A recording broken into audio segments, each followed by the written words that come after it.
एक बार आप फिर से आपका अपना चैनल अमरजीत एजुकेशनल में मैं आप लोगों का स्वागत करता हूं। आज मैं क्लास 10th का इकोनॉमिक्स जो कि फर्स्ट चैप्टर है अर्थव्यवस्था किताब बुक का फर्स्ट है अर्थव्यवस्था एवं उसके विकास का इतिहास। इसमें पूरा एकदम कहानी में डीपली जाकर पढ़ाने जा रहा हूं, इसलिए वीडियो को लास्ट तक देखें।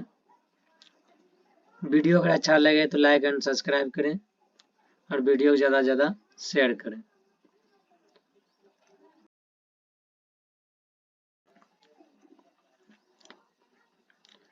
भारतीय अर्थव्यवस्था यानी अभी का अर्थव्यवस्था कैसा है, इस सबको इसमें ही अपना इंडिया के बारे में पढ़ेंगे। भारत का अर्थव्यवस्था, भारतीय अर्थव्यवस्था का वर्तमान स्वरूप कोई एक दिन की संरचना नहीं है। ऐसा कोई संरचना नहीं है जो कि भारत के एक दिन में ये पूरा डीप तक बता सके। इसकी मूल सूत्र की जड़ें काफी गहरी है। इनकी मूल सूत्र जो काफी गहरी जड़ें हैं। 15 अगस्त 1947 को मिली आज़ादी से पहले यानी भारत देश 15 अगस्त 1947 को जो आज़ाद हुआ था, आज़ादी मिलने के बाद लगभग 200 वर्षों तक भारत पर अंग्रेजी शासन का गुलाम था। यानी अंग्रेजों ने अपने भारत पर 200 साल तक राज किए। उस समय भारत को सोने का चिड़िया भी कहा जाता था। भारत को सोना का चिड़िया कहा जाता था आज़ादी के पहले, जब गुलाम थे तब देश इंडिया। भारत जब गुलाम थे तो गुलाम से पहले भारत को सोना का चिड़िया भी कहा जाता था, लेकिन अंग्रेजी शासन ने सोने की इस चिड़िया को भरपूर शोषण किया। सोने की चिड़िया का भरपूर शोषण किया, जमकर लूटा, जिसके कारण भारत में आर्थिक विकास की गति मंद या नगण्य रह गई। इसके बाद इंडिया मंद हो गया बहुत तरह से। आजादी के समय भारतीय अर्थव्यवस्था का सामाजिक, आर्थिक, राजनीतिक, सांस्कृतिक पुनरुत्थान कर दुनिया के एक अग्रणी अर्थव्यवस्था के रूप में प्रस्तुत करना हमारे नीति निर्धारकों के समक्ष चुनौती थी। इस अध्याय में अर्थव्यवस्था का परिचय, अर्थव्यवस्था का विकास, विकास की माप क्या था, उसका सूचकांक क्या है, बिहार के विकास की स्थिति यानी बिहार के विकास की स्थिति कैसा है, देश के आर्थिक विकास में बिहार के आर्थिक विकास की भूमिका, मूलभूत आवश्यकताएं एवं विकास संबंध आदि बातों पर प्रकाश डाला गया है। सबसे पहले अर्थव्यवस्था का परिचय। अंग्रेजी शासन ने भारतीय अर्थव्यवस्था को अपना एक उपनिवेश कॉलोनी बनाकर रखा। उन्होंने फूट डालो और शासन करो नीति अपनाकर भारत को अपना दास बनाकर रखा। अंग्रेज का कहना था फूट डालो और राज करो यानी शासन करो। ब्रिटिश शासन के पूर्व भारतीय अर्थव्यवस्था कृषि प्रधान होने के बावजूद उद्योग, व्यापार, यातायात, आधारभूत संरचना में अन्य कई महत्वपूर्ण देशों की तुलना में अच्छी स्थिति में थी, लेकिन शोषण एवं दमनकारी नीतियों के कारण भारत की स्थिति जर्जर हो गई। गरीबी और शिक्षा, अंधविश्वास, विषमता एवं तथा शोषण का साम्राज्य था। अंग्रेजी शासन के लगभग 200 वर्षों में भारतीय अर्थव्यवस्था में कोई विकास नहीं हुआ है। प्रति व्यक्ति आय की स्थिरता, कृषि पर जनसंख्या की बढ़ती हुई निर्भरता, हस्तशिल्प उद्योगों का पतन तथा उसके बाद लगभग नष्ट हुई औद्योगिक व्यवस्था इस बात को पूरी तरह स्पष्ट कर देते हैं कि अंग्रेजों ने भारतीय अर्थव्यवस्था का शोषण भी किया था। अब इसको पढ़ लेते हैं, उपनिवेश क्या है। उपनिवेश बहुत ही इंपॉर्टेंट क्वेश्चन है, बोर्ड में भी आता है कि उपनिवेश क्या है। जब कोई भी देश किसी बड़े समृद्धिशाली राष्ट्र के शासन के अंतर्गत रहता है, यानी कोई बड़ा देश, जैसे भारत ब्रिटिश के शासन में था, कोई भी बड़ा देश अगर किसी के नीचे रह रहा है तो उसके समस्त आर्थिक एवं व्यावसायिक कार्यों का निर्देशन एवं नियंत्रण शासक देश का होता है, उस देश का होता है। तो ऐसे शासित देश को शासक देश का उपनिवेश कहा जाता है। भारत करीब 200 वर्षों तक ब्रिटिश शासन का एक उपनिवेश था। 200 वर्षों तक उपनिवेश था किसके? ब्रिटेन शासन के। कौन? भारत।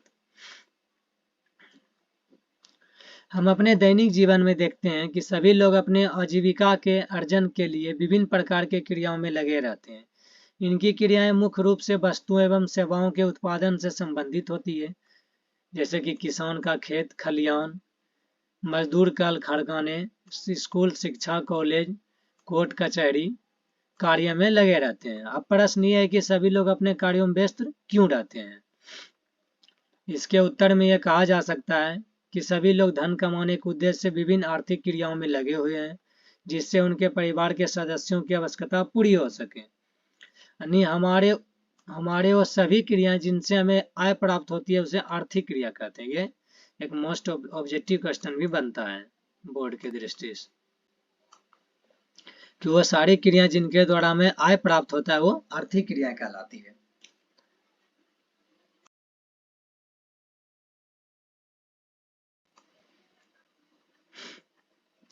जैसे कृषि उद्योग, कृषि यानी खेत काम, उद्योग यानी व्यापार, उद्योग यानी कोई भी चीज का उद्योग, व्यापारी करना, बैंकिंग, बीमा, परिवहन, संचार आदि। ये आर्थिक क्रियाएं एक और तो विभिन्न प्रकार के वस्तु एवं सेवाओं का संपादन करती है और दूसरी ओर लोगों को रोजगार के अवसर प्रदान करती है ताकि वो अपनी आवश्यकताओं को संतुष्टि हेतु देश में उत्पादित वस्तु एवं सेवाओं का क्रय कर सके। इस तरह प्रत्येक अर्थव्यवस्था के दो प्रमुख कार्य संपादित करती है। अर्थव्यवस्था और इसके विकास का इतिहास क्या है। फर्स्ट है लोगों की आवश्यकताओं की संतुष्टि के लिए विभिन्न प्रकार के वस्तुओं एवं सेवाओं का उत्पादन करती है। फर्स्ट है लोगों को रोजगार के अवसर प्रदान करती है। फर्स्ट। सेकंड है कुछ अर्थशास्त्रियों ने अर्थव्यवस्था को निम्नलिखित प्रकार से परिभाषित किया है। ऑर्थर लेविस के अनुसार अर्थव्यवस्था का अर्थ किसी राष्ट्र के संपूर्ण व्यवहार से होता है जिसके आधार पर मानवीय आवश्यकताओं को संतुष्टि के लिए वो अपने संसाधनों का प्रयोग करता है। ठीक, ऑर्थर लेविस ने बोला था ये। और ब्राउन इसका कुछ अलग निष्कर्ष है कि सभी अपना अपना बताया है। ब्राउन के अनुसार क्या है, अर्थव्यवस्था आजीविका अर्जन की एक प्रणाली है, यानी economy is the system of earning livelihood. दूसरे शब्दों में अर्थव्यवस्था आर्थिक क्रियाओं का एक ऐसा संगठन है जिसके अंतर्गत लोग कार्य करके अपनी आजीविका चलाते हैं। अर्थव्यवस्था समाज के सभी आर्थिक क्रियाओं का भी योग है। इसी प्रकार बिहार का अर्थव्यवस्था का अर्थ होता है बिहार वासियों के संपूर्ण आर्थिक क्रियाओं के अध्ययन से है जिसके आधार पर बिहार वासियों को मानवीय आवश्यकताओं के संतुष्टि के लिए बिहार के संसाधनों का किया जाता है।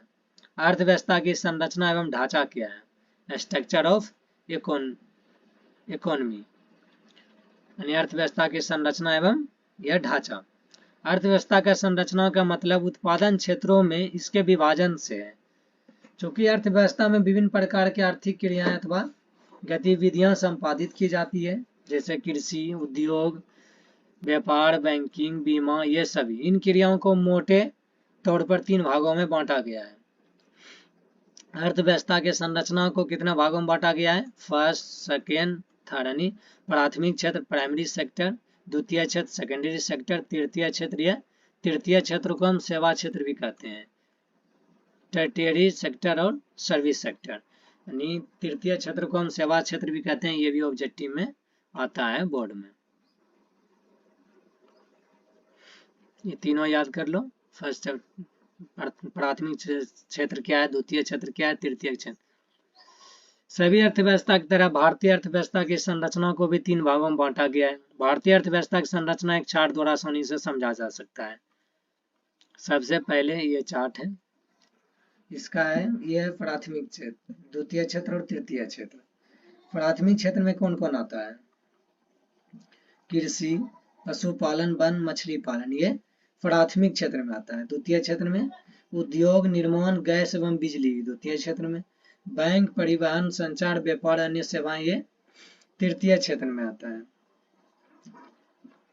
और उद्योग में भी आते हैं 4 गो, जैसे कि कुटीर, लघु, मध्यम और वन। अब इसे क्या क्या है प्राथमिक, द्वितीय क्षेत्र, ये सब इसके नीचे आप समझेंगे। सबसे पहले प्राथमिक क्षेत्र। प्राथमिक क्षेत्र को कृषि क्षेत्र भी कहा जाता है। प्राथमिक क्षेत्र को क्या कहा जाता है, कृषि क्षेत्र भी कहा जाता है। इसके अंतर्गत कृषि, पशुपालन, मछली पालन, जंगलों से वस्तुओं का प्राप्त करना व्यवसाय आते हैं। अब है द्वितीयक क्षेत्र, यानी द्वितीयक क्षेत्र को औद्योगिक क्षेत्र भी कहते हैं। ये सब इंपॉर्टेंट है। प्राथमिक क्षेत्र को कृषि क्षेत्र कहते हैं, द्वितीयक क्षेत्र को औद्योगिक क्षेत्र कहते हैं। इसके अंतर्गत खनिज व्यवसाय, निर्माण एवं जन प्रयोगों, सेवाएं, गैस, बिजली आदि उत्पादन आते हैं। अब है तीसरा तृतीयक क्षेत्र क्या है? तृतीयक क्षेत्र को हम सेवा क्षेत्र भी कहते हैं। तीसरा जो होता है तृतीयक क्षेत्र, उसको हम सेवा क्षेत्र कहते हैं। प्राथमिक क्षेत्र को कृषि क्षेत्र कहते हैं और द्वितीयक क्षेत्र को औद्योगिक क्षेत्र भी कहते हैं। इसके अंतर्गत बैंक एवं बीमा, परिवहन, संचार एवं व्यापार आदि क्रियाएं सम्मिलित होती है। ये क्रियाएं प्राथमिक एवं द्वितीयक क्षेत्रों के क्रियाओं की सहायता प्रदान करती है, इसलिए हम इसे सेवा क्षेत्र कहते हैं। ये हमको सेवा प्रदान करती है। राष्ट्रीय आय में इन तीनों क्षेत्रों का योगदान तालिका द्वारा समझा जा सकता है। जैसे अर्थव्यवस्था इसके विकास का है, जैसे राष्ट्रीय आय में विभिन्न क्षेत्रों का योगदान, जैसे वर्ष 1901 की बात है, 1947 और 2007 तक दिया गया है इसमें। जैसे फर्स्ट जनगणना के अनुसार जो आय हुआ था, जैसे 1901 में 12.7% 1901 में था और 47 में 14.3 और 22.0 था 2007 में, जनसंख्या क्षेत्रों के अनुसार। ठीक, ये बस पढ़ लेना इतना। अब आते हैं अर्थव्यवस्था के प्रकार। विश्व में निम्न 3 प्रकार की अर्थव्यवस्था पाई जाती है। अर्थव्यवस्था 3 प्रकार की। पूंजीवादी अर्थव्यवस्था। पूंजीवादी अर्थव्यवस्था वह अर्थव्यवस्था है जहां उत्पादन के साधनों का स्वामित्व निजी व्यक्तियों के पास होता है। जो इसका जैसे विश्व में 3 प्रकार की अर्थव्यवस्था है। फर्स्ट है पूंजीवादी अर्थव्यवस्था। इसमें क्या होता है? पूंजीवादी अर्थव्यवस्था में यह अर्थव्यवस्था जहां उत्पादन के साधनों का स्वामित्व निजी व्यक्तियों के पास होता है। जो निजी व्यक्तियों के पास होता है उसे पूंजीवादी अर्थव्यवस्था कहते हैं। जो इसके उपयोग के अपने निजी लाभ के लिए करते हैं, जैसे अमेरिका, जापान और ऑस्ट्रेलिया। उदाहरण सबका याद रखें, बहुत अच्छा रहता है। सेकेंड है समाजवादी अर्थव्यवस्था। समाजवादी अर्थव्यवस्था वह अर्थव्यवस्था है जहां उत्पादन के साधनों का स्वामित्व एवं संचालन देश के सरकार के पास होता है, जिसका उपयोग सामाजिक कल्याण के लिए किया जाता है। जैसे चीन, क्यूबा आदि देशों में समाजवादी अर्थव्यवस्था है और ये विगत वर्षों में भूमंडलीकरण एवं उदारीकरण के कारण समाजवादी अर्थव्यवस्था का स्वरूप बदलने लगा है। मिश्रित अर्थव्यवस्था पूंजीवादी तथा समाजवादी अर्थव्यवस्था का मिश्रण है। मिश्रित अर्थव्यवस्था वह अर्थव्यवस्था है जहां उत्पादन के साधनों का स्वामित्व सरकार और निजी व्यक्तियों के पास होता है। भारत में मिश्रित अर्थव्यवस्था है, यानी यह सबके पास है। अर्थव्यवस्था का विकास। अर्थव्यवस्था का विकास एक लंबा इतिहास है। अर्थव्यवस्था का विकास एक पौधे के विकास की तरह होता है। जिस तरह एक पौधे का विकास होते जाता है और परिपक्वता की स्थिति में उसके फल, डाली आदि का उपयोग मानव हित में होता है, ठीक उसी तरह एक अर्थव्यवस्था का आदिम काल से अब तक विकास हुआ है। अर्थव्यवस्था में हुए परिवर्तन को हम अर्थव्यवस्था के विकास की कहानी कह सकते हैं। अर्थव्यवस्था के विकास को देखने के लिए हमें अपने देश भारत के आर्थिक विकास की स्थिति को देखना होगा। भारतीय अर्थव्यवस्था के विकास की स्थिति किसी एक समय के चमत्कारिक स्थिति नहीं है, इसका एक अपना इतिहास है। अर्थव्यवस्था के विकास के लिए हम निम्नलिखित 2 स्थितियों का विवेचन करेंगे, जो दोनों पारस्परिक सहयोगी क्रियाएं हैं। आर्थिक विकास एवं मौद्रिक विकास। आर्थिक विकास, पहले हम आर्थिक विकास की चर्चा करते हैं, क्या होता है। ऐसे तो आर्थिक विकास की परिभाषा को लेकर अर्थशास्त्रियों में काफी मतभेद है। इसकी एक सर्वमान्य परिभाषा नहीं दी जा सकती है। फिर भी आपको कुछ महत्वपूर्ण परिभाषा जान लें। जैसे प्रोफेसर रेस्टो के अनुसार आर्थिक विकास एक तरह श्रम शक्ति में वृद्धि की दर और दूसरी की जनसंख्या में वृद्धि के बीच का एक संबंध है, रेस्टो के अनुसार। यह समावेशी विकास। आर्थिक विकास की जिस पद्धति या प्रक्रिया से समाज के सभी वर्गों का जीवन स्तर ऊंचा होता जाए तथा समाज का कोई भी वर्ग विकास के लाभ से उछीता नहीं रहे, तो ऐसे विकास की क्रिया को समावेशी विकास, इंक्लूसिव ग्रोथ कहा जाता है। प्रोफेसर मेयर और बाल्डविन क्या बताया था? आर्थिक विकास एक ऐसी प्रक्रिया है जिसके द्वारा दीर्घकाल में किसी अर्थव्यवस्था के वास्तविक राष्ट्रीय आय में वृद्धि होती है। An economic development is a process whereby an economy, the real national income, increases over a long period of time. इससे स्पष्ट होता है कि आर्थिक विकास आवश्यक रूप से परिवर्तन की प्रक्रिया है। इस अवस्था के ढांचे में परिवर्तन होते हैं, इसके चलते प्रति व्यक्ति वास्तविक आय बदलती है। आर्थिक विकास के निर्धारक निरंतर बदलते रहते हैं। आर्थिक विकास का मुख्य उद्देश्य अर्थव्यवस्था के समस्त क्षेत्रों में उत्पादकता का उच्च स्तर प्राप्त करना होता है। इसके लिए विकास प्रक्रिया को गतिशील करना पड़ता है।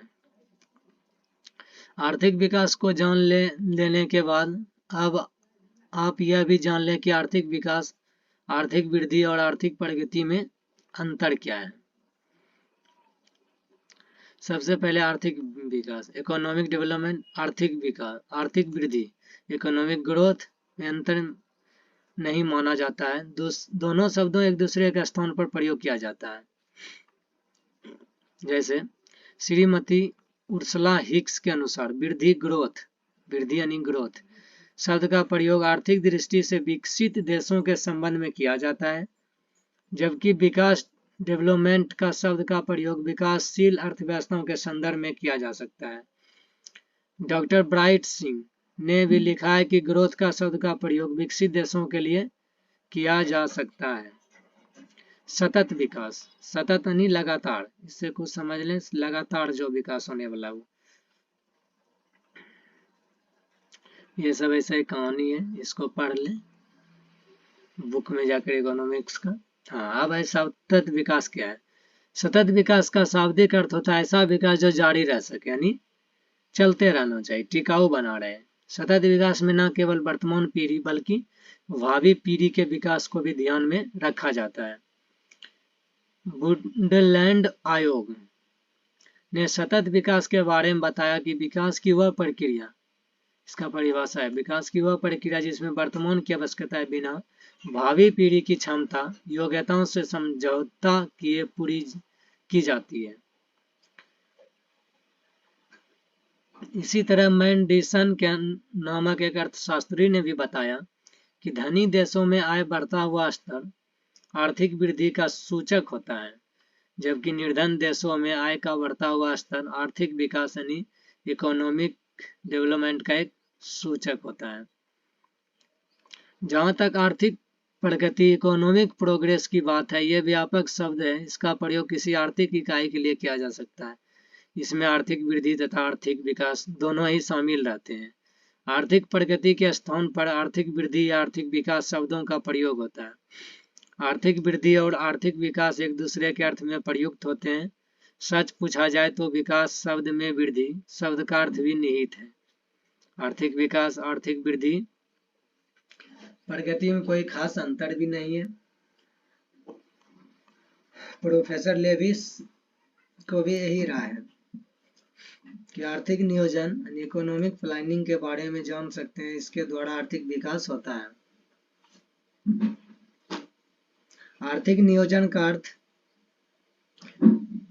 समयबद्ध कार्यक्रम के अंतर्गत पूर्व निर्धारित सामाजिक एवं आर्थिक उद्देश्यों की प्राप्ति के लिए अर्थव्यवस्था में उपलब्ध संसाधनों को नियोजित, संबंधी एवं उपयोग करना है। भारत में एक योजना आयोग प्लानिंग कम्युनिकेशन है जो कि आने वाले 5 वर्षों के लिए आर्थिक विकास की योजना बनाता है। भारत में योजना आयोग का गठन 15 मार्च 1950 को हुआ था। भारत में योजना आयोग का गठन कब हुआ था? 15 मार्च 1950 को। इसके पदेन अध्यक्ष देश के प्रधानमंत्री होते हैं। योजना आयोग के प्रथम अध्यक्ष तत्कालीन प्रधानमंत्री कौन थे? जवाहरलाल नेहरू थे।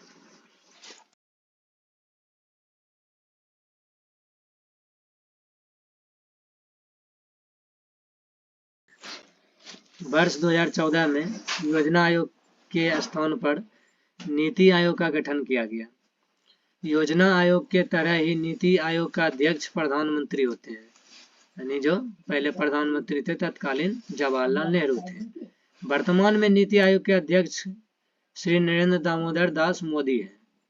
अभी जो है नीति आयोग का अध्यक्ष वो नरेंद्र मोदी है। योजना आयोग के शब्दों में आर्थिक नियोजन का अर्थ राष्ट्र की प्राथमिकताओं के अनुसार देश के संसाधनों का विभिन्न विकासात्मक क्रियाओं में प्रयोग करना है, अर्थात economic planning means utilization of country of resource into different development activities in accordance with the national priorities। Bharat अभी तक अपनी 10 पंचवर्षीय योजना को पूरी कर चुका है और 11वीं पंचवर्षीय योजना के अंतर्गत विकास कर रहा है। भारत में पहली पंचवर्षीय योजना की अवधि जो पहला पंचवर्षीय योजना हुआ था तो 51 से लेकर 56 के बीच हुआ था। 11वीं पंचवर्षीय योजना 7 से लेकर 12 में हुआ। भारत में आर्थिक विकास का श्रेय नियोजन को दिया जाता है और भारत में नियोजन का मुख्य उद्देश्य होता है आर्थिक विकास की दर को बढ़ाना। जैसे आर्थिक नियोजन का अर्थ राष्ट्र की प्राथमिकताओं के अनुसार देश के संसाधनों का विभिन्न विकासात्मक क्रियाओं में प्रयोग करना होता है। भारत में योजना आयोग का गठन 15 मार्च 1950 में किया गया था। योजना आयोग के अध्यक्ष कौन? भारत के प्रधानमंत्री होते हैं। कामकाज का उपाध्यक्ष देख रेख में होती है, जिसकी सहायता के लिए आयोग के 8 गो सदस्य होते हैं। आधुनिकीकरण करना, आत्मनिर्भरता को प्राप्त करना तथा सामाजिक न्याय का बढ़ावा देना भारत में नियोजन का एक तालिका द्वारा हम समझ सकते हैं। जैसे भारत में नियोजन पहला पंचवर्षीय योजना 51 से लेकर 56 के बीच हुआ था। दूसरी पंचवर्षीय योजना 56 से लेकर 61 में हुआ था। 7वीं पंचवर्षीय योजना 85 से 90 के बीच हुआ और 10वीं पंचवर्षीय योजना 2 से 7 हुआ और 11वीं पंचवर्षीय योजना 7 से 12 में। अब है राष्ट्रीय विकास परिषद क्या है, यानी NDC यानी नेशनल डेवलपमेंट काउंसिल। भारत में राष्ट्रीय विकास परिषद का गठन 6 अगस्त 1952 को किया गया था, यानी NDC का गठन 6 अगस्त 1952 को किया गया था। इसका गठन आर्थिक नियोजन हेतु राज्य सरकार तथा योजना आयोग के बीच तालमेल तथा सहयोग का वातावरण बनाने के लिए राष्ट्रीय विकास परिषद में सभी राज्यों के मुख्यमंत्री के पदेन सदस्य होते हैं और पंचवर्षीय योजना बनाने में योजना आयोग का अंत में राष्ट्रीय विकास परिषद द्वारा अनुमोदित होती है। अब है सेकेंड में मौद्रिक विकास क्या है। वर्तमान 21वीं शताब्दी में मनुष्य को अनेक प्रकार के सुख सुविधाएं उपलब्ध है। यदि हम इसके पीछे के इतिहास को देखें तो लगता है कि विगत वर्षों में इन सुख सुविधाओं को उपलब्ध करने के लिए मनुष्य को कठिन परिश्रम करना पड़ा और जब मुद्रा का विकास नहीं हुआ था तो लोग वस्तु का लेन देन कर अपनी आवश्यकताओं की पूर्ति करते थे। अर्थव्यवस्था की उस व्यवस्था को वस्तु विनिमय प्रणाली कहते हैं। वस्तु विनिमय प्रणाली किसको कहते हैं, यानी कि आदान प्रदान करना। हम तुमको दे रहे हैं कुछ सामान, तुम भी हमको सामान में बदली में सामान दो, तो आदान प्रदान कर देना, उसे वस्तु विनिमय प्रणाली कहते हैं। वह अवस्था आर्थिक विकास के प्रारंभिक अवस्था थी, क्योंकि उस समय मनुष्य का आवश्यकता दोनों ही कम थी। पैसा की आवश्यकता बहुत ही कम थी और सामान से आदान प्रदान का होता था, उनसे आवश्यकताओं की पूर्ति की जाया करती थी। लेकिन बाद में लोगों की आवश्यकता बढ़ती चली गई। उनकी संख्या बढ़ने के कारण छोटे से कस्बे से बढ़कर बड़े गांव एवं क्षेत्र में मनुष्यों का फैलाव होने लगा। इसी स्थिति में मनुष्य की सोच के आधार पर विनिमय का एक समान इकाई मुद्रा प्रादुर्भाव हुआ। अब वस्तु के बदले वस्तु नहीं बल्कि मुद्रा के द्वारा विनिमय एक्सचेंज क्रिया होने लगी। अब दूर दराज क्षेत्रों से भी अपनी आवश्यकता की पूर्ति के लिए अनाज या अन्य वस्तुओं के बंडल को ले जाने की जरूरत नहीं पड़ी, क्योंकि मुद्रा एक सामान्य क्रय विक्रय के साधन का कार्य करने लगा। अर्थव्यवस्था के विकास इसी काल में व्यक्तियों के समूह पर शासन करने के लिए सरकार गवर्नमेंट का अभ्युदय हुआ। सरकार की स्वीकृति तथा जनता के विश्वास से मुद्रा का चलन होने लगा। अर्थव्यवस्था के विकास के साथ अब लोग मुद्रा से भी हल्की चीज की आवश्यकता महसूस करने लगे और देश की सरकार की आधिपत्य से स्थापित बैंकों का निर्माण हुआ है, जिसके द्वारा अब आसानी से मुद्रा का स्थानांतरण किया जाने लगा, जिसे हम चेक कहते हैं। जिसे हम क्या कहते हैं? चेक कहते हैं। इसे व्यक्ति का संस्था दूसरे व्यक्ति संस्था के नाम से जारी करता है और सरकारी आधिपत्य से स्थापित बैंकों द्वारा पैसों का आदान प्रदान होता है। आज के युग में मानवीय मस्तिष्क का लगभग सारा कार्य एक मशीन द्वारा होने लगा है, जिसे हम कंप्यूटर कहते हैं। सारा काम मशीन के द्वारा, जिसे हम कंप्यूटर कहते हैं। मशीन मानव द्वारा किए गए आविष्कार का परिणाम है और जो मनुष्य से अधिक तेज स्मरण शक्ति रखता है। मनुष्य कंप्यूटर को बनाया, लेकिन आजकल कंप्यूटर इंसान के स्मरण शक्ति से ज्यादा काम कर रहा है, वो ज्यादा याद रखता है। बिजली से चलने वाला यह मशीन है, जिसे हम कंप्यूटर कहते हैं। बड़ी तेजी से अपनी स्मरण शक्ति के बल पर पैसे के आदान प्रदान में सहयोग देता है। कंप्यूटर कैसा होता है? आजकल कंप्यूटर सूचना, शिक्षा एवं ज्ञान का सर्वसुलभ साधन हो गया है।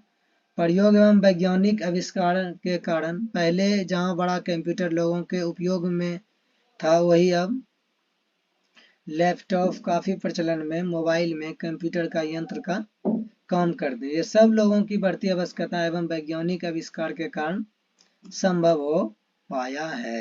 यह है कंप्यूटर। ये लैपटॉप है जिसे इंसान ने बनाया और ये इंसान से ज्यादा आजकल याद रख पा रहा है। देख पा रहे हैं ये कंप्यूटर है। आगे इसका प्रोसेस पढ़ेंगे क्या है। आजकल प्लास्टिक के छोटे से टुकड़े पर इंगित यात्रिकों का चिन्ह के माध्यम से पैसों का आदान प्रदान का निकासी भी होने लगा है। जब एक व्यक्ति के स्थान से दूसरे स्थान तक बिना विलंब के बैंक के माध्यम से पैसों का लेन देन करता है, तो बैंक के इस प्रणाली को कोर बैंकिंग प्रणाली कहते हैं। क्या कहते हैं? कोर बैंकिंग प्रणाली। यहाँ से इसका परिभाषा है। जब एक व्यक्ति स्थान से आदान प्रदान लेन देन करता है तो कोर बैंकिंग प्रणाली। इसी तरह व्यक्ति को प्लास्टिक यांत्रिक संकेत से किसी भी समय बैंक के एक चिन्हित स्थान से किसी भी समय पैसे निकाल सकता है। वह सारी क्रियाएं बिजली से संचालित कंप्यूटर के द्वारा होता है। बैंक के जिस चिन्हित स्थान से हर समय पैसे निकालने की सुविधा होती है, उसे हम एटीएम कहते हैं। इसका full form automatic teller machine होता है। इस तरह आपने देखा कि पहले अदला बदली के युग से हम लोगों ने मुद्रा में प्रवेश किए हैं। हम लोग बैंकिंग प्रणाली का चेक युग से भी आगे कोर बैंकिंग तथा एटीएम के युग में प्रवेश कर गए हैं। एटीएम के अलावा हम क्रेडिट कार्ड, डेबिट कार्ड की सुविधा प्राप्त है। इसे हम आर्थिक विकास की एक भी प्रक्रिया कह सकते हैं। यह है मौद्रिक विकास का संक्षिप्त कहानी। सबसे पहले वस्तु विनिमय प्रणाली, यानी वस्तु से वस्तु का लेन देन। हम तुम कोई वस्तु देते हैं, तुम कोई काम है, हमको वस्तु दो, उससे हमको काम है। वस्तु का लेन देन तो वस्तु विनिमय प्रणाली। मौद्रिक प्रणाली, मुद्रा से वस्तु एवं सेवाओं का निर्माण, यानी पैसा से काम होना, जैसे जो अभी हो रहा है। फिर बैंकिंग प्रणाली, बैंक के माध्यम से चेक द्वारा विनिमय क्रिया प्रदान करना, यानी बैंक से चेक साइन करके दे देना और दूसरा कोई भी ले लेना। यह हो गया बैंकिंग प्रणाली। कोर बैंकिंग प्रणाली के अंतर्गत यह एक व्यक्ति के खाते से दूर अवस्थित दूसरे व्यक्ति के उसी बैंक के माध्यम से पैसा का स्थानांतरण, यानी ट्रांसफर करना। यह हो गया कोर बैंकिंग प्रणाली। एटीएम, प्लास्टिक के एक छोटे से कार्ड पर अंकित सूक्ष्म संकेत के आधार पर कहीं भी तथा किसी समय निर्धारित बैंक के केंद्र से पैसे निकालने की सुविधा एटीएम हो गया। यानी कभी भी कोई भी जाकर पैसा निकाल सकता है एटीएम द्वारा। डेबिट कार्ड, बैंक द्वारा दी गया प्लास्टिक कार्ड जिसके द्वारा बैंक में अपने जमा राशि को पैसा का उपयोग करना, ये डेबिट कार्ड। और बैंक द्वारा जारी की गया प्लास्टिक का एक कार्ड जिसके आधार पर उसके धारक द्वारा पैसे और वस्तु का प्राप्त कर लेना, ये क्रेडिट कार्ड है। और मुद्रा के इस विकास के कहानी को द्वारा हम समझ गए।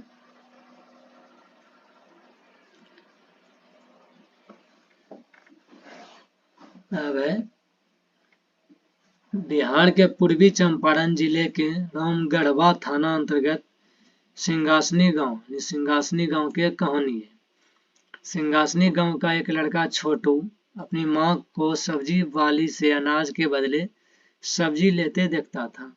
उसे जब भी अपने छोटी मोटी जरूरतें जैसे चीनी, कागज, पेंसिल आदि की जरूरत होती तो उसकी माँ उसे गांव के दुकानदार से उन छोटी मोटी चीजों को लाने के लिए अनाज देती है। छोटू के पिता जब शहर जाते हैं तो अपने अनाज को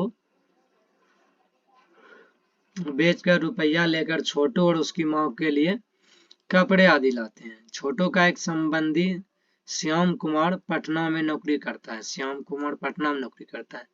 एक बार होली की छुट्टी में वो अपना छोटू को बुलाए। एक दिन शाम को छोटू को अपनी गाड़ी से बाजार घुमाने ले गया। बाजार जाने पर एक बड़े से दुकान पर श्याम कुमार ने कुछ सामान खरीदा। जब पैसा देने का समय आया तो उसे प्लास्टिक का थोड़ा छोटा टुकड़ा दुकानदार को दिया, जो कंप्यूटर के माध्यम से पैसे का भुगतान किया। अब छोटू आश्चर्यचकित होकर अपने संबंधी श्याम कुमार से जिज्ञासावश पूछा कि बिना पैसे के आपको यह सामान कैसे मिले।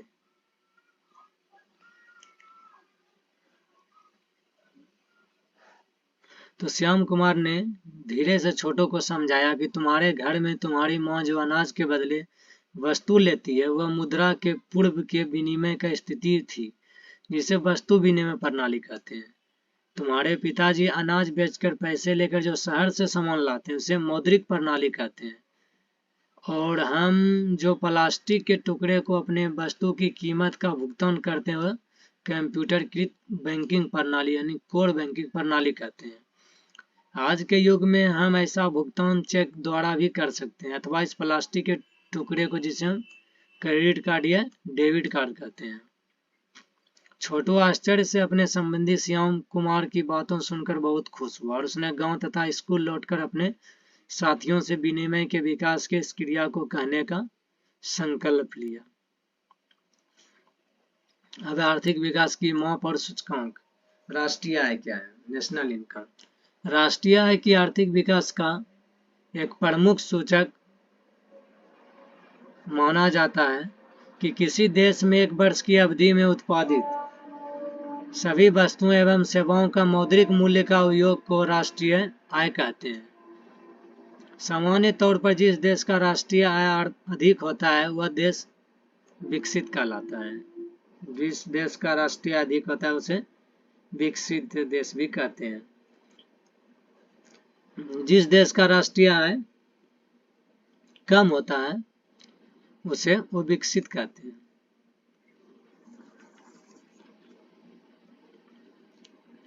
प्रति व्यक्ति यानी पर कैपिटा इनकम। आर्थिक विकास की माप करने के लिए प्रति व्यक्ति आय को सबसे उचित सूचकांक माना जाता है। प्रति व्यक्ति आय देश में रहते हुए व्यक्तियों की औसत आय होती है। राष्ट्रीय आय को देश की कुल जनसंख्या से भाग देने पर जो भागफल होता है उसे प्रति व्यक्ति आय कहते हैं। प्रति व्यक्ति आय बराबर राष्ट्रीय आय बटा कुल जनसंख्या।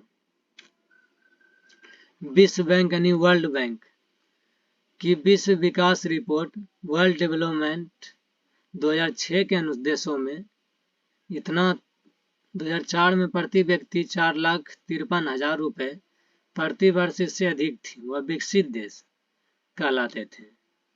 और वह देश जिनकी प्रति व्यक्ति आय 3,70,000 रुपया थे 3,07,000 रुपया प्रति वर्ष से कम है वह निम्न आय वाला देश विकासशील कहा गया। भारत में निम्न आय वर्ग के देश में आता है। भारत के प्रति व्यक्ति आय 2004 में कुल 28,000 रुपये प्रति वर्ष थी। जैसे चिन्हित राज्य में से हम पता चलते हैं, चयनित राज्यों में जैसे पंजाब में 2000 से लेकर 2003 के प्रति व्यक्ति आय पंजाब का 26,000, केरल का 22,800 और बिहार के बस 5700।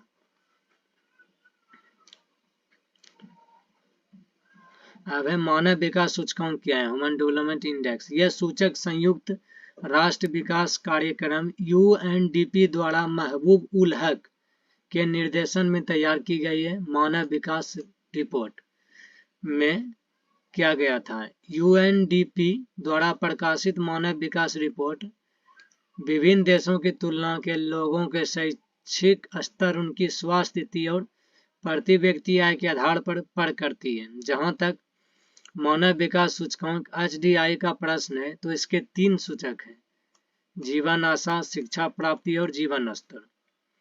फॉर्मूले के रूप में HDI जीवन आशा सूचकांक प्लस शिक्षा प्राप्ति सूचकांक प्लस जीवन स्तर सूचकांक। HDI तीनों सूचकांकों का औसत होता है। पैमाने पर सभी देशों की HDI दर 0 से 1 होती है। भारत तथा उसके पड़ोसी देशों की 2004 के मानव विकास रिपोर्ट को स्पष्ट किया जा सकता है। जैसे 4 के लिए विभिन्न देश का HD मूल्य क्या था, 90 में 0.965 पैसा, 1 रुपया भी ज्यादा नहीं था। इसका 1 रुपया था। ऑस्ट्रेलिया में था 0.957, श्रीलंका में 0.755 HDI मूल्य। और HDI क्रम था ऑस्ट्रेलिया में 3, श्रीलंका में 93, पाकिस्तान में थे वही 0.539 और 134 HD क्रम। भारत में 0.611 थे HDI मूल्य, तो 126 था क्रम। चीन था 0.768 जो कि HDI क्रम में 81 थे, और बांग्लादेश का था 0.530 जो कि HDI मूल्य के 137 थी रिपोर्ट के अनुसार।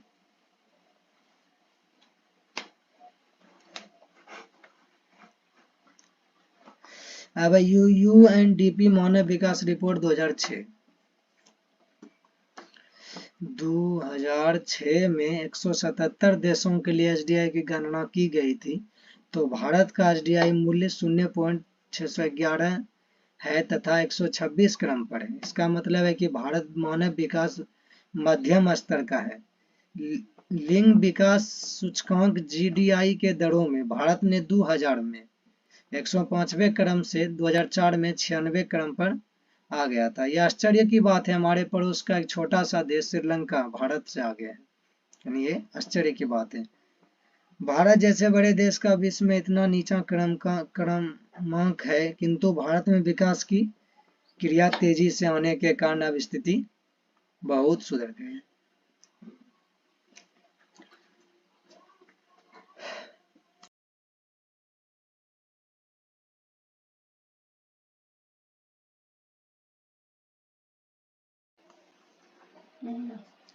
राष्ट्रीय मानव विकास report, national human development report, मानव विकास की तर्ज पर भारत की पहली विकास रिपोर्ट अप्रैल 2002 में जारी की गई थी।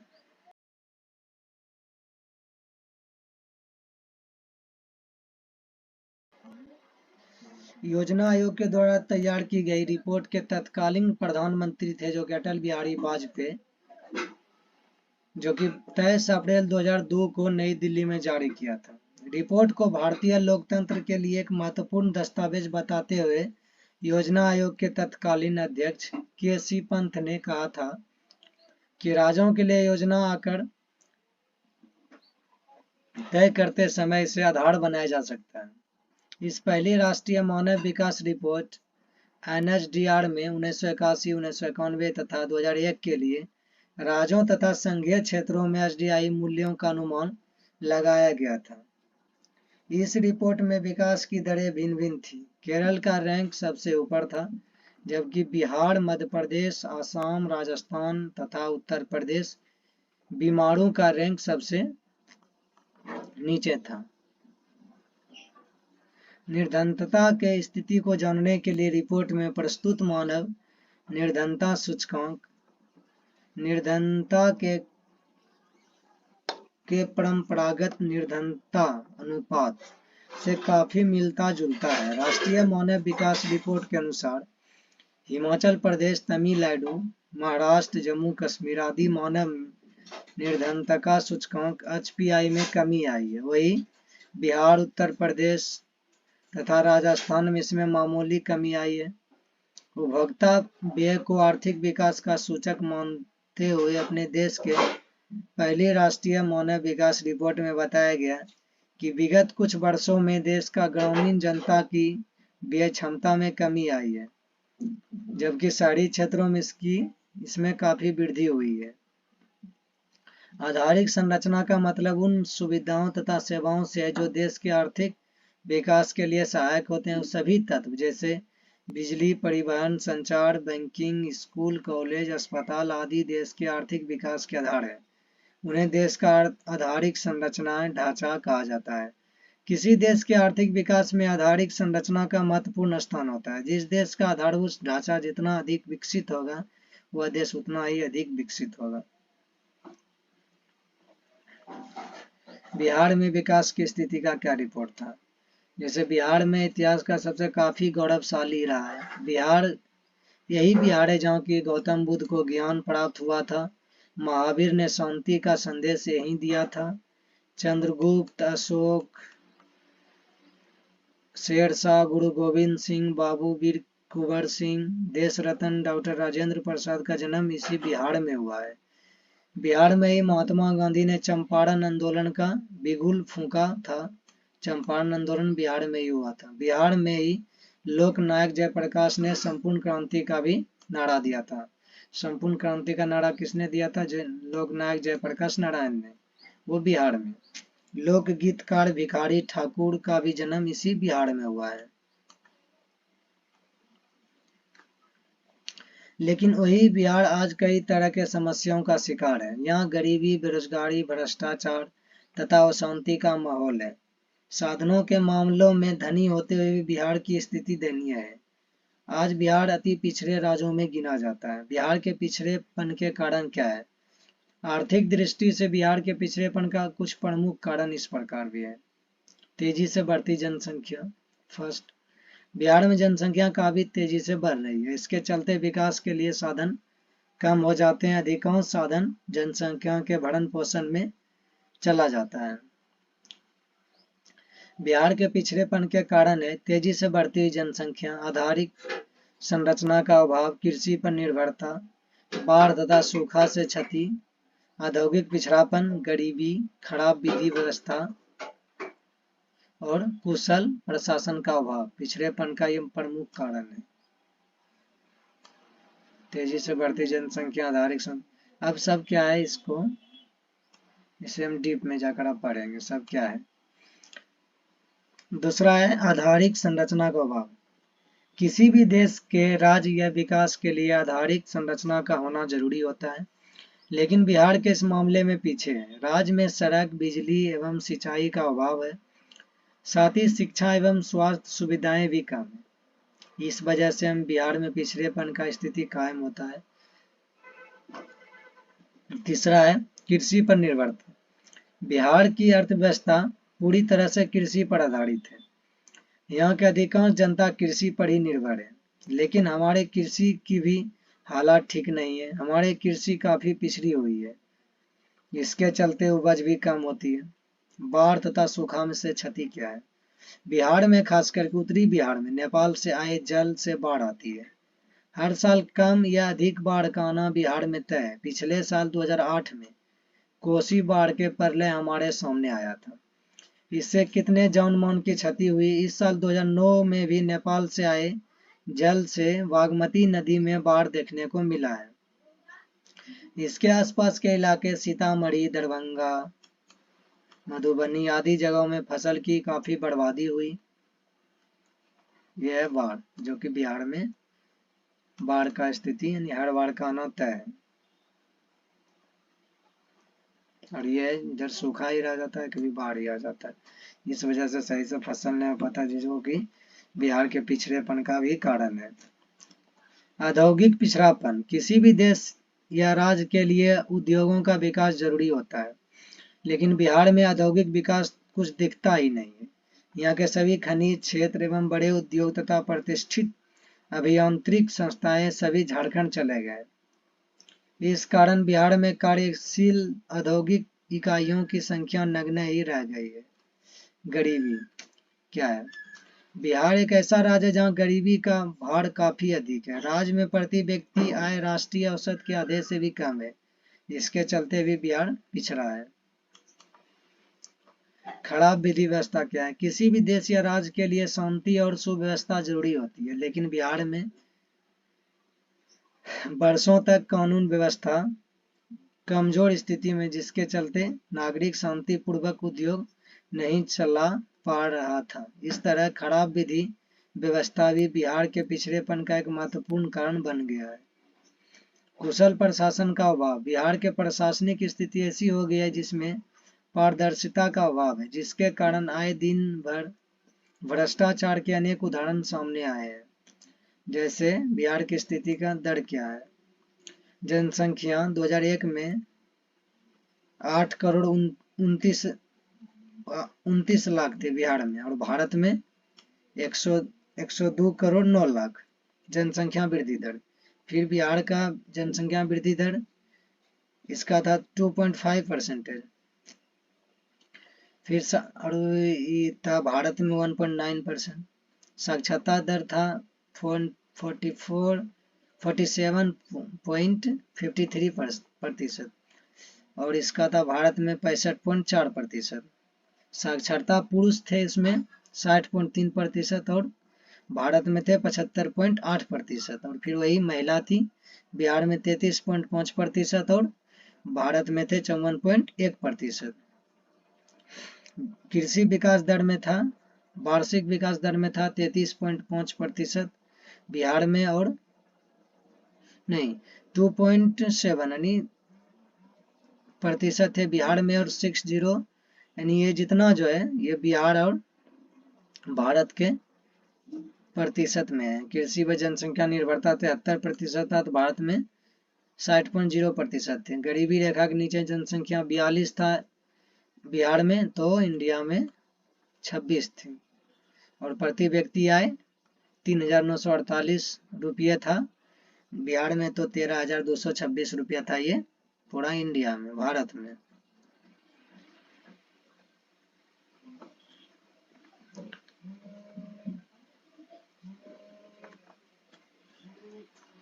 तत्कालीन राज्यपाल ने राष्ट्रीय विकास परिषद में 27 जून 2005 को अपने अभिभाषण में बिहार के आर्थिक स्थिति को प्रस्तुत किया था। वह जनसंख्या तालिका से स्पष्ट है।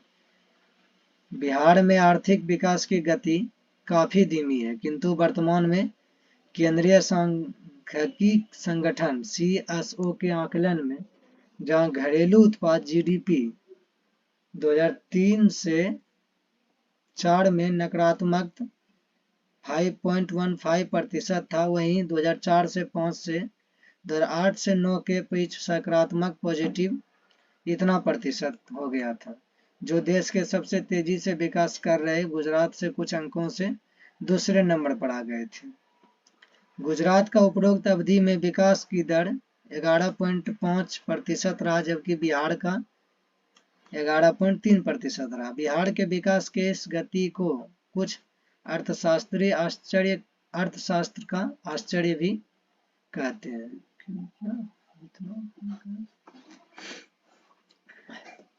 बिहार के पिछड़ेपन को दूर करने का उपाय क्या था? आर्थिक विकास की गति को तेज करके बिहार की स्थिति में सुधार किया जा सकता था। बिहार में आर्थिक विकास की गति को तेज करने के लिए बिहार के पिछड़ेपन को दूर करना काफी जरूरी है। पूर्व राष्ट्रपति डॉक्टर APJ अब्दुल कलाम ने कहा कि बिहार के विकास के बिना भारत का विकास संभव नहीं है। अगर हर एक स्टेट विकास करेगा तो इंडिया ऑटोमेटिक है कि विकास दर में आ जाएगा। तो बिहार देश का एक बड़ा राज्य है, बिहार देश का एक बड़ा राज्य है। इसके विकास की गति में तेजी आने से भारत के विकास में भी संभव होगा।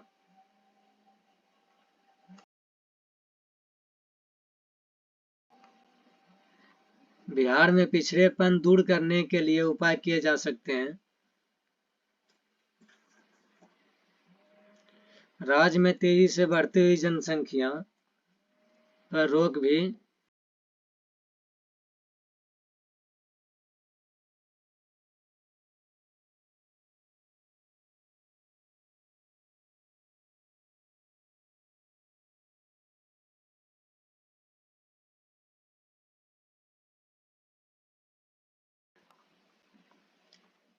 जनसंख्या नियंत्रण। राज्य में तेजी से बढ़ती हुई जनसंख्या पर रोक लगाई जाए, परिवार नियोजन कार्यक्रम को लागू किया जाए। इसके लिए राज्य की जनता एवं खास करके महिलाओं में शिक्षा का प्रचार किया जाए। सेकेंड है कृषि का तेजी से विकास। बिहार में कृषि ही जीवन का आधार है, अतः कृषि में नए यंत्रों का प्रयोग किया जाए, उत्तम खाद उत्तम बीज का प्रयोग किया जाए ताकि उपज में वृद्धि लाई जा सके। इस तरह कृषि का तेजी से विकास कर बिहार का आर्थिक विकास भी किया जा सकता है। बाढ़ पर कैसे नियंत्रण हो सकता है? बिहार में विकास का एक बाढ़ का बहुत बड़ा बाधक है। फसल बहुत बड़ा भाग बाढ़ के चलते बर्बाद हो जाता है, जान माल की काफी क्षति होती है। उत्तरी बिहार के अधिकांश नदियां हिमालय से निकलती है, इसलिए नेपाल सरकार के सहयोग से बाढ़ नियंत्रण को सफल बनाया जा सकता है। दुर्भाग्य से बिहार का दूसरा भाग सूखे के चपेट में रहता है, तो सिंचाई का पर्याप्त सुविधा को उपलब्ध करने से दुखद स्थिति से छुटकारा पाया जा सकता है। आधारिक संरचना का विकास। बिहार में बिजली की काफी कमी है, अतः बिजली का उत्पादन बढ़ाया जाए। सड़क व्यवस्था में सुधार लाया जाए, शिक्षा एवं स्वास्थ्य सुविधाओं में भी सुधार लाया जाए, जिससे विकास की प्रक्रिया को अधिक आगे बढ़ सके।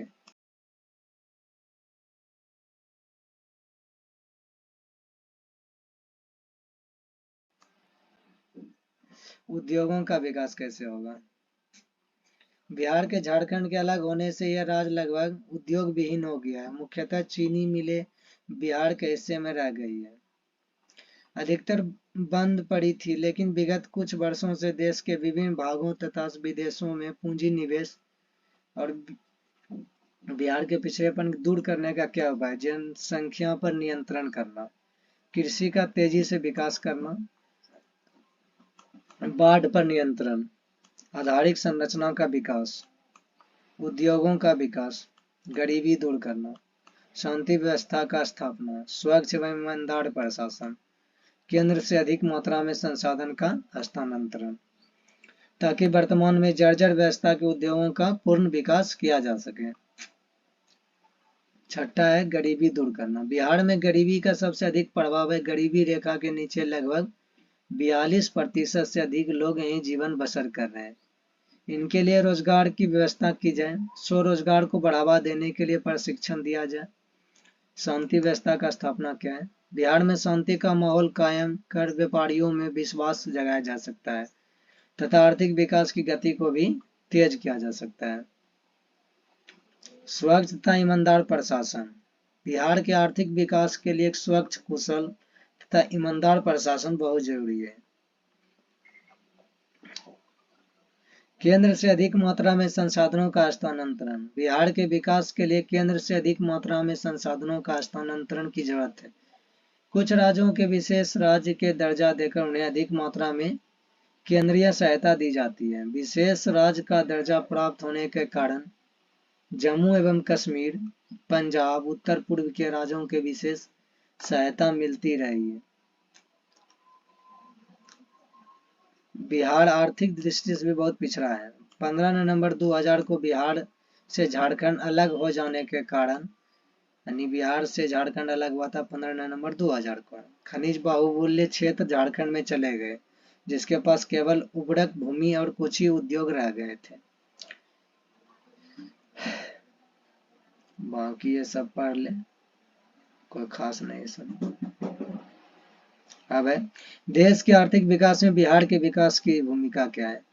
बिहार देश का एक बड़ा राज्य है। भौगोलिक क्षेत्रफल या जनसंख्या दोनों ही दृष्टिकोण से बिहार का स्थान भारत में अपना एक अलग महत्व रखता है। इसलिए कहा जाता है कि यदि भारत का विकास करना तो बिहार का विकास करना बहुत आवश्यक है। चाहे राजनीतिक साझेदारी की बात हो या विकास के मापदंड को स्थापित करने की बात हो, अब बिहार को नजरअंदाज नहीं कर सकते। एक प्रसिद्ध अर्थशास्त्री कुजनेट ने विश्व के संदर्भ में कहा था कि गरीबी कैंसर रोग की तरह है। जिस तरह शरीर के एक छोटे से भाग में हुआ कैंसर पूरे शरीर को विषाक्त कर देता है, ठीक उसी तरह किसी एक भाग का गरीबी पूरे विश्व की संपन्नता के लिए घातक होता है। बिहार देश का एक ऐसा राज्य है जहाँ अत्यधिक उर्वरक भूमि, हिमालय से निकलने वाली नदियों में अनवरत जल प्रवाह होता रहता है। यहाँ धरती के नीचे कम सतह पर ही जल प्राप्त हो जाते हैं। यदि बिहार के नदियों को परस्पर जोड़कर संसाधन के उपयोग की योजना लागू कर दिया जाए तो उत्तरी बिहार को बाढ़ की विभीषिका से बचाया जा सकता है। दक्षिणी बिहार को सिंचाई की सुविधा द्वारा सूखे से राहत दिलाई जा सकती है। बिहार में दक्ष मानव संसाधनों की कमी नहीं है। न केवल वर्तमान के प्रौद्योगिकी क्षेत्र में बिहार के भागीदारी अधिक है, बल्कि यहाँ के कम पढ़े लिखे मजदूरों ने भी दूसरे राज्यों में जाकर वहाँ के विकास को फलीभूत बनाया है। देश के सूचना प्रौद्योगिकी इंफॉर्मेशन टेक्नोलॉजी में तथा पंजाब के कृषि विकास में बिहार के मानव संसाधनों का बहुत ही बड़ा योगदान रहा है। देश के आर्थिक विकास के प्रत्येक क्षेत्र में बिहारियों का योगदान महत्वपूर्ण रहा है। यहाँ के प्राकृतिक संसाधन तथा कर्मठ मानव संसाधन के योगदान से बिहार की कृषि और कृषिजन्य या कृषि जनित उद्योग एग्रो वेस्ट इंडस्ट्री विकास से राज्य का विकास किया जा सकता है। हाल के वर्षों में बिहार के विकास में गति आई है। जैसे CSO केंद्रीय सांख्यिकी संगठन ने कृषि जनित उद्योग ऐसे उद्योग जो कृषि उत्पादन पर आश्रित होते तथा अथवा जिनके उत्पादन में कृषि क्षेत्र से कच्चा माल आता है उसे कृषि जनित उद्योग कहते हैं। उदाहरण के लिए आम से अचार का बनाना, टमाटर से टमाटर सॉस बनाना। वर्तमान विकास दर 11.3% है, तो देश में कुल 11.5% के बाद। विगत वर्षों में भारत की विकास की गति में तेजी आई है। विकास की गति के कारण ही वर्तमान दौर के आर्थिक मंदी के दुष्प्रभाव भारत की अर्थव्यवस्था पर कम हुआ है। यह संतोष की बात है कि विगत वर्षों में बिहार के विकास के लिए कारगर प्रयत्न किए जा रहे हैं। बिहार में प्रगति के इस दौर के प्रशंसा देश भर में किए जाने लगी है। यदि देश के बिहार के कंधा में कंधा मिलाकर विकास की क्रिया को वर्तमान दौर को कारगर करे तो 21वीं शताब्दी में आर्थिक दृष्टिकोण से भारत विश्व के अग्रणी देशों में आ जाएगा। स्पष्ट है कि देश के आर्थिक विकास में बिहार के आर्थिक व्यवस्था की विकास की बहुत बड़ी भूमिका है। मूलभूत आवश्यकताएं और विकास का संबंध। गरीबी रेखा देश के नागरिकों को रहने के लिए मकान, खाने के लिए रोटी और सही ढकने के लिए कपड़ा उनकी न्यूनतम मूलभूत आवश्यकताएं हैं। हर समय सत्ता में गलियारे में रोटी, कपड़ा और मकान का नारा जोरों से बुलंद किया जाता है ताकि देश का विकास द्वारा लोगों का न्यूनतम आवश्यकता को पूरा की जा सके। देश के गरीब लोगों को आकांक्षा इस न्यूनतम मूलभूत आवश्यकताओं की पूर्ति करना रहता है। यद्यपि स्वतंत्रता प्राप्ति के बाद विगत 60 से अधिक वर्षों में देश में विकास के बहुत सारे कार्यक्रम चलाए गए हैं। देश की बढ़ती हुई जनसंख्या विकास के मार्ग में एक बहुत बड़ी बाधा है। अतः विकास की दर बढ़ने के बावजूद भी गरीबी का उन्मूलन नहीं हो पाया है। इसके कारण गरीबी रेखा प्रॉपर्टी लाइन नीचे रहने वाले लोगों में संख्या की अपेक्षित कमी है। नरेगा क्या है? ग्रामीण रोजगार देने की राष्ट्रीय योजना है। इसके अंतर्गत ग्रामीण मजदूरों को साल में कम से कम 100 दिनों के लिए रोजगार देने की व्यवस्था होता है। नहीं आई। समुचित न्यायमय सार्वजनिक वितरण प्रणाली से लोगों को खाने के लिए रोटी उपलब्ध हो सकता और देश में रोजगार द्वारा नागरिकों की आय में वृद्धि की जा सकती है, जिससे उन्हें कपड़ा और मकान उपलब्ध होगा। देश के ग्रामीण क्षेत्रों को गरीब मजदूरों के लिए राष्ट्रव्यापी रोजगार देने की योजना बनाई गई है। यह योजना राष्ट्रीय ग्रामीण रोजगार गारंटी अधिनियम national rural employment guarantee act के तहत शुरू की गई थी, जिसे हम नरेगा कहते हैं। ग्रामीण रोजगार देने के इस स्कीम को विश्व का सबसे बड़ा रोजगार योजना माना जाता है। विकास से अवधारणा से हमारा मतलब देश के सभी क्षेत्रों और विकास से सभी क्षेत्रों से हमारा मतलब कृषि, उद्योग, व्यवसाय है और सभी वर्गों के विकास से हमारा मतलब निष्पक्ष रूप से बिना भेदभाव किए हुए संपूर्ण समाज के विकास से। इन दिनों सभी वर्गों का सम्यक विकास की अवधारणाएं महत्वपूर्ण हो गई है, जिसे हम आर्थिक शब्दावली में इनक्लूसिव ग्रोथ कहते हैं। इस प्रकार के विकास द्वारा हमारा प्रयास लोगों को मूलभूत आवश्यकता की पूर्ति करना। यह सारांश, जैसे भारत को सोना का चिड़िया कहा जाता था, ये अंग्रेज ने 200 वर्षों तक राज किया हमारे भारत देश पर। अर्थव्यवस्था और जीविका अर्जन की एक प्रणाली है और अर्थव्यवस्था के अनुसार भारतीय अर्थव्यवस्था को 3 भागों में बांटा गया है, प्राथमिक और द्वितीयक और तृतीयक। प्राथमिक को कृषि क्षेत्र कहते थे। इसी तरह से 3 प्रकार की अर्थव्यवस्था भी था, पूंजीवादी अर्थव्यवस्था, समाजवादी अर्थव्यवस्था और मिश्रित अर्थव्यवस्था। आर्थिक विकास इकोनॉमिक डेवलपमेंट का था। ये दीर्घकाल में किसी अर्थव्यवस्था का वास्तविक राष्ट्रीय आय में वृद्धि होती थी। भारत में आर्थिक व्यवस्था विकास का नियोजन दिया जाता है।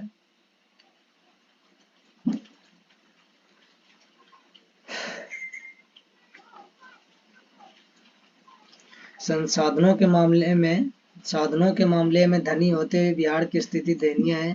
आज बिहार पिछड़ा राज्य भी माना जाता है और ये हर एक साल बाढ़ और सूखा के प्रकोप से राज्य को भी झेलना पड़ता है। आर्थिक विकास की गति को तेज करके बिहार की स्थिति में सुधार कैसे लिया जा सकता है, तो इसके लिए पूर्व राष्ट्रपति APJ अब्दुल कलाम ने ठीक ही कहा था, बिहार के विकास के बिना भारत का विकास